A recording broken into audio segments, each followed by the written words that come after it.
Thưa quý vị, danh sách 864 ứng cử viên Quốc hội khóa 16 vừa chính thức được công bố rộng rãi. Thế nhưng, đằng sau những con số tưởng chừng rất đông đảo ấy, một nghịch lý lớn đang dần hiện hữu rõ nét. Đó là sự vắng bóng của những người được xem là giỏi nhất trong xã hội hiện nay như các chuyên gia, doanh nhân hay tầng lớp trí thức tinh hoa của đất nước. Tại sao những gương mặt đại diện cho trí tuệ và kinh tế lại ngày càng ít xuất hiện trong danh sách tranh cử?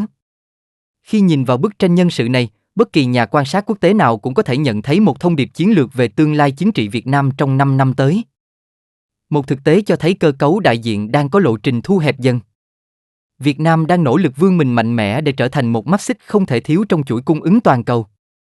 Tuy nhiên, cơ quan quyền lực cao nhất lại đang cho thấy sự hiện diện khiêm tốn của các gương mặt ngoài đảng. Với chỉ 64 người, chiếm tỷ lệ vỏn vẹn 7,41%, đây là minh chứng cho thấy bộ phẫu lọc nhân sự đang hoạt động với công suất tối đa. Chính con số này đã đặt ra một vấn đề sống còn cho sự phát triển của dân tộc. Liệu một quốc gia có thể duy trì được đà tăng trưởng nhảy vọt hay không, nếu như các quyết sách vĩ mô chỉ được thẩm định bởi một nhóm người có cùng nền tảng tư duy? Sự đa dạng về góc nhìn chính là chìa khóa để giải quyết những thách thức phức tạp trong kỷ nguyên mới. Câu chuyện của chúng ta không bắt đầu trong những hội trường rực rỡ ánh đèn. Nó bắt đầu từ những bảng số liệu lạnh lùng trên trang web của Hội đồng Bầu cử Quốc gia. Đó là ngày 14 tháng 2 năm 2026. Một bản danh sách 864 cái tên vừa được công bố chính thức. Nhưng liệu những con số này đang che giấu điều gì? Mỗi cái tên là một quân cờ trên bàn cờ quyền lực. Danh sách này nắm giữ vận mệnh của hàng tỷ đô la đầu tư vào Việt Nam. Nó định đoạt sự sinh tồn của một nền kinh tế đang khát khao tự cường. Nhưng khi nhìn kỹ vào các con số, người ta bỗng nhận ra một điều kỳ lạ. Một cảm giác trống vắng bao trùm lấy 864 con người này.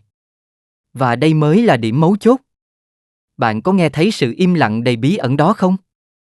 Chúng ta đang thực sự chứng kiến một cuộc rút lui âm thầm của giới tinh hoa. Hãy tưởng tượng một chiếc phễu khổng lồ đặt trên đỉnh tòa nhà Quốc hội. Những dòng người tài năng từ tập đoàn công nghệ và viện nghiên cứu đang đổ vào. Họ mang theo bằng cấp quốc tế và những tư duy đột phá.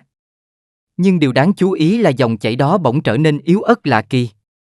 Khi đi qua những tầng lọc của vòng hiệp thương, mọi thứ dường như chậm lại. Một bóng đen mờ ảo bao phủ lấy quy trình xét duyệt nhân sự hiện nay. Nơi mà tiêu chuẩn về sự phù hợp lại nặng ký hơn cả năng lực thực tế. Chỉ có 64 người ngoài đảng lọt được vào danh sách chính thức. Một con số khiêm tốn đến mức khó tin. Tại sao cánh cửa lại hẹp như vậy? Nhưng có một chi tiết ít người để ý, con số này đang tan chảy theo thời gian. Nếu nhìn ngược dòng lịch sử, ta thấy một vết trượt dài trên biểu đồ nhân sự. Từ khóa 12 với hơn 40 đại diện tự do, con số cứ thế gầy mòn dần. Nó giống như một dòng sông đang cạn nước giữa mùa hạn hán. Tại sao những bộ óc tinh hoa nhất lại chọn cách đứng ngoài cuộc chơi? Đến khóa 15, số người ngoài đảng chỉ còn lại 14 người giữ nghị trường.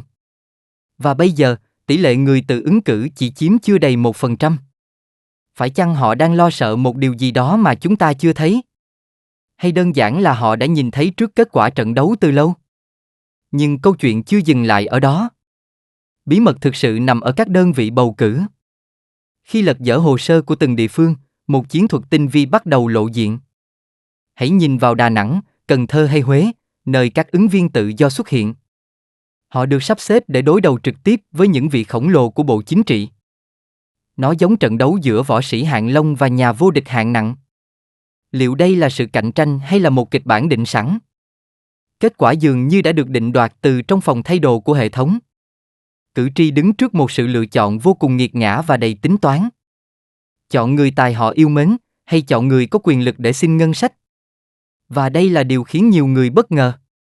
Sự sắp xếp này vô tình tước đi cơ hội của những người không có điểm tựa chính trị. Trong bóng tối của những vòng hiệp thương, sự im lặng của trí thức rất nặng nề. Họ không ngại làm việc, họ chỉ ngại trở thành quân xanh để làm nền. Ở các nước lân cận như Hàn Quốc, nhân tài thường được trải thảm đỏ vào nghị trường. Nhưng ở đây, con đường đó đang bị bó hẹp bởi những quy tắc ngầm. Phải chăng tiếng nói của họ không được chào đón?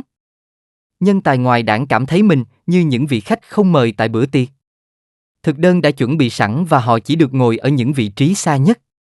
Họ quan sát sự vận hành của bộ máy với một nỗi buồn khó diễn tả bằng lời. Nhưng điều đáng chú ý là, sự im lặng này sẽ dẫn đến một cái giá rất đắt. Ai sẽ là người chịu trách nhiệm cho sự đứt gãy này? Đỉnh điểm của sự nghi ngờ bùng nổ khi lỗ hổng dữ liệu bị các chuyên gia phát hiện. Con số 65 ứng viên ngoài đảng được công bố rộng rãi trên mọi mặt báo. Nhưng khi các nhà điều tra độc lập đếm lại từng cái tên, kết quả chỉ là 64. Một con số đã bị bốc hơi giữa ban ngày mà không ai giải thích. Tại sao hội đồng bầu cử lại không thống nhất được dữ liệu? Một cái tên bị mất tích là dấu hiệu của sự rạn nứt về tính minh bạch. Phải chăng có một ứng viên đã bị loại bỏ phút chót mà không ai hay biết? Hay con số 65 chỉ là mục tiêu áp đặt để làm đẹp bản báo cáo thành tích? Nhưng phía sau đó là một câu hỏi lớn. Sự thật nằm ở đâu trong những báo cáo hào nhoáng? Chúng ta đang tìm kiếm tài năng hay tìm con số? Bước ngoặt thực sự nằm ở những vùng trắng trên bản đồ bầu cử khóa 16 này. Lai Châu, Cao Bằng, Lạng Sơn là những địa bàn chiến lược nhưng rất trống trải. Tuyệt đối không có bóng dáng của bất kỳ ứng viên ngoài đảng nào xuất hiện. Sự đồng nhất hóa chính trị đã đạt đến mức tuyệt đối. Mọi tiếng nói phản biện dường như bị triệt tiêu ngay từ trong trứng. Đây là lúc câu chuyện về nhân tài trở thành một vở bi kịch về quản trị. Khi quốc hội vắng bóng chuyên gia độc lập, ai sẽ chỉ ra những sai lầm chính sách? Ai sẽ thẩm định các đạo luật về kinh tế số, về đất đai hay tài chính quốc tế? Chúng ta đang tạo ra một đội ngũ biết nghe lời, nhưng lại thiếu những bộ óc biết đặt câu hỏi. Sự im lặng thật đáng sợ. Nhưng điều xảy ra sau đó còn đáng ngạc nhiên hơn đối với nền kinh tế chúng ta. Những đạo luật được thông qua mà không có phản biện thực chất từ chuyên gia. Những sai sót chính sách sẽ không lộ ra ngay, chúng ngấm ngầm tàn phá như virus. Các nhà đầu tư quốc tế sẽ nhìn vào danh sách 864 con người này với sự hoài nghi. Liệu họ có dám đặt cược vốn vào? Sự rút lui của nhân tài không chỉ là vấn đề chính trị khô khan đơn thuần. Nó là một cuộc khủng hoảng niềm tin đe dọa đến sự hưng thịnh của quốc gia.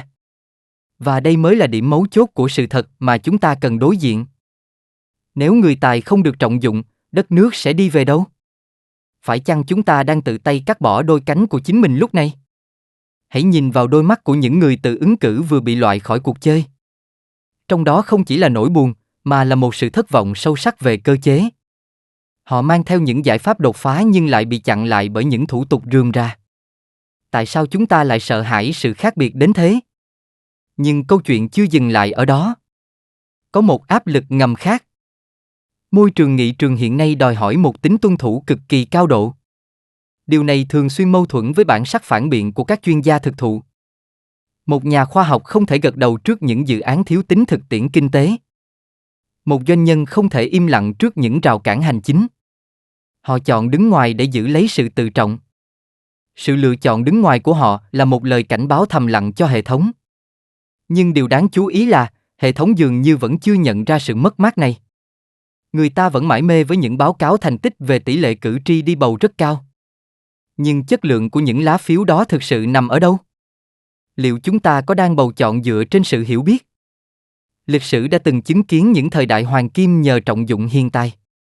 Chiếu cầu hiền của vua Quang Trung hay lời dạy của cụ Hồ năm 1946 vẫn còn đó. Nhân tài là nguyên khí quốc gia, câu nói ấy giờ đây dường như chỉ còn trên giấy. Tại sao những di sản quý báu đó không được duy trì liên tục đến hôm nay? Có điều gì đã thay đổi trong tư duy? Và đây là điều khiến nhiều người bất ngờ về sự phân bổ của các ứng viên.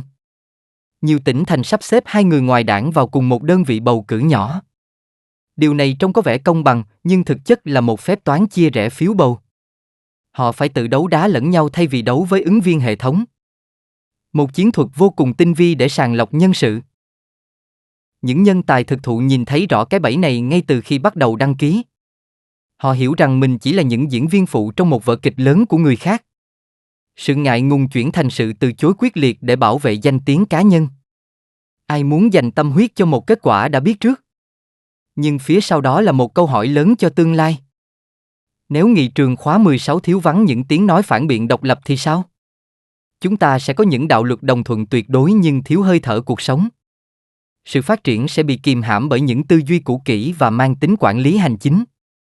Những cơ hội vàng để bứt phá trong kỷ nguyên số có thể bị bỏ lỡ. Liệu chúng ta có đủ sức để sửa sai? Thế giới đang thay đổi với tốc độ chóng mặt từng ngày, từng giờ, từng phút. Các quốc gia đang chạy đua để thu hút những bộ óc xuất sắc nhất về phía mình. Trong khi đó, chúng ta lại vô tình tạo ra rào cản cho chính người tài của mình. Nhưng điều đáng chú ý là, nhân tài vẫn luôn ở đó, chỉ là họ đang chờ đợi một tín hiệu thật sự từ phía chính quyền. Hãy bắt đầu với sự thật trần trụi nhất. Trong danh sách 864 người này, chỉ có đúng 5 cái tên tự ứng cử lọt vào vòng chung kết. Bạn không nghe nhầm đâu, chỉ vỏn vẹn 5 người. Đây chính là bước ngoặt làm thay đổi bản chất của cái gọi là đại diện nhân dân. Một sự thanh lọc khốc liệt đã diễn ra sau những bức màn nhung. Ai đã nắm chiếc kéo định mệnh đó? Nhưng câu chuyện chưa dừng lại ở đó, rủi ro quản trị đang hiện hữu rõ ràng. Khi quốc hội chỉ là nơi thực thi các quyết định có sẵn, tính giám sát bị triệt tiêu. Những đại biểu không chuyên môn sẽ khó lòng phát hiện các lỗ hổng trong dự án đầu tư. Tiền thuế của dân có thể bị lãng phí vào những công trình vô bổ. Đây là cái giá của sự thiếu phản biện. Hãy tưởng tượng về một nghị trường đầy ắp những tranh luận nảy lửa vì lợi ích dân. Nơi mà một doanh nhân ngoài đảng có thể chất vấn một bộ trưởng về các chính sách thuế. Nơi mà một nhà khoa học có thể phản bác những dự án gây hại cho môi trường sống. Đó mới là một quốc hội thực chất và đầy quyền lực. Nhưng thực tế 2026 đang đi theo hướng ngược lại. Và đây mới là điểm mấu chốt, sự an toàn chính trị đang lấn át sự phát triển. Người ta ưu tiên những gương mặt quen thuộc để đảm bảo sự ổn định tuyệt đối của bộ máy. Nhưng sự ổn định trong tĩnh lặng đôi khi chính là sự trì trệ của một quốc gia. Nhân tài chọn im lặng để bảo vệ bản thân, còn đất nước thì mất đi cơ hội bứt phá. Ai sẽ cứu lấy tương lai? Chúng ta đang tiến gần đến ngày bầu cử chính thức ngày 15 tháng 3 năm 2026. Những lá phiếu sẽ được cử tri bỏ vào thùng với những niềm hy vọng hoặc sự hoài nghi. Kết quả sẽ được công bố với những tràng pháo tay rộn rã trên khắp các mặt báo. Nhưng điều đáng chú ý là cảm giác tiếc nuối vẫn sẽ lặp lại sau mỗi kỳ bầu cử. Một vòng lặp quen thuộc của nhân tài. Khi danh sách 500 đại biểu chính thức được xướng tên, chúng ta sẽ thấy gì ở đó? Những gương mặt cũ với những bài phát biểu cũ và những giải pháp đã lỗi thời. Sự vắng bóng của các chuyên gia độc lập sẽ là một khoảng trống không gì bù đắp nổi. Liệu Quốc hội khóa 16 có đủ bản lĩnh dẫn dắt dân tộc vượt sóng dữ? Hay chúng ta chỉ đang dậm chân tại chỗ? Nhân tài không bao giờ mất đi, họ chỉ chuyển từ dạng này sang một dạng khác. Họ vẫn ở trong các văn phòng hiện đại, trong những phòng thí nghiệm yên tĩnh hàng đêm. Họ giữ lại sự tự trọng bằng cách từ chối tham gia một cuộc chơi không dành cho họ. Nhưng phía sau đó là một câu hỏi lớn. Đất nước sẽ ra sao nếu những bộ óc tinh hoa nhất bị bỏ quên? Chúng ta khép lại hồ sơ 864 ứng viên với một nỗi trăn trở khôn nguôi về vận nước. Việt Nam có thể bay cao bằng một đôi cánh bị cắt tỉa quá mức vì sự an toàn. Sự thật đôi khi rất cay đắng nhưng cần phải được đối diện một cách trực diện nhất. Lựa chọn nằm ở những người cầm lái con tàu quốc gia. Chúng ta cần những người tài hay chỉ cần những kẻ biết vâng lời? Kết thúc kỳ bầu cử 2026, lịch sử sẽ ghi dấu những gì chúng ta đã làm hoặc đã bỏ lỡ. Nhân tài vẫn đang ở đâu đó ngoài kia, quan sát và chờ đợi một cánh cửa thực sự mở ra. Hy vọng rằng một ngày nào đó, nghị trường sẽ không còn là căn phòng kín của quyền lực. Đó sẽ là nơi hội tụ tinh hoa dân tộc. Bạn nghĩ sao? Liệu chúng ta còn đủ thời gian để thay đổi?